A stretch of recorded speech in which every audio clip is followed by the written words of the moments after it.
Good evening, I'm Brittany Pieper. And I'm Jim Reek. Thanks for joining us. It currently ranks second as the most prominent crime in America after illegal gun and drug sales and brings in about $10 billion a year. KOMU-8's Tiege Dooley-Panko is here to tell us what she learned about sex trafficking and why we're all responsible for eliminating the problem.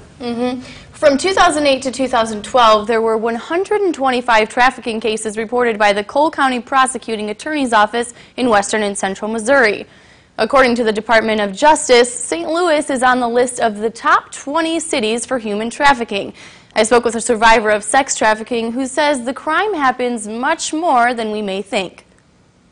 Looking at Jennifer LUEBBERT's life, a proud mother of two and strong in her faith, you may never guess what darkness she's battled in the past. I was being purchased at that time and I had no idea. LUEBBERT says she was told she was going to model in Maui, but when she got there, she realized that wasn't the case. The four men, older men, quickly shut the door behind me and locked the door. I had my phone, and that was all I had.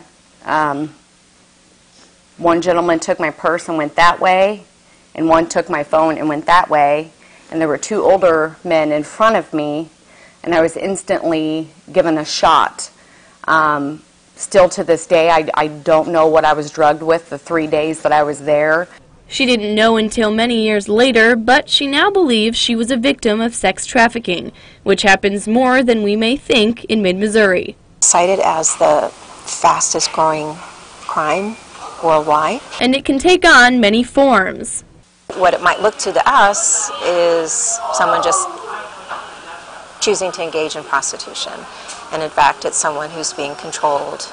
And Ward says it can happen to anyone. Who may be at the mall and somebody sees them as you're beautiful and you would make a great model and why don't you audition for this modeling job, and everything can look legitimate, but in fact if they go somewhere and meet someone for that, things can really go wrong very quickly.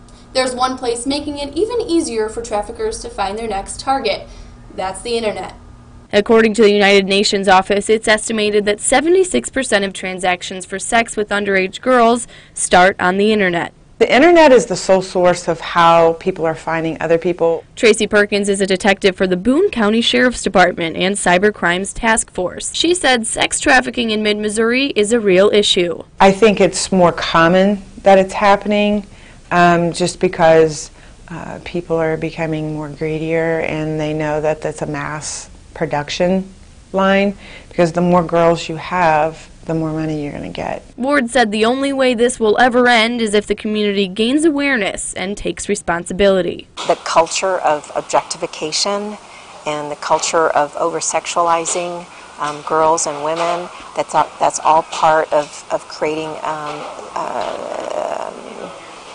an atmosphere, a culture that makes it easy for something like sex trafficking and labor trafficking to exist. LUEBBERT now works with the Mid-Missouri Stop Human Trafficking Coalition as a mentor to young survivors. Now looking back, it was all just, God's plan.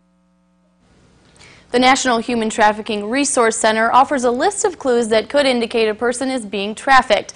Some of these clues include evidence of being controlled, not speaking on their own behalf, or no form of identification. For more information on how to report a human trafficking crime, visit KOMU.com.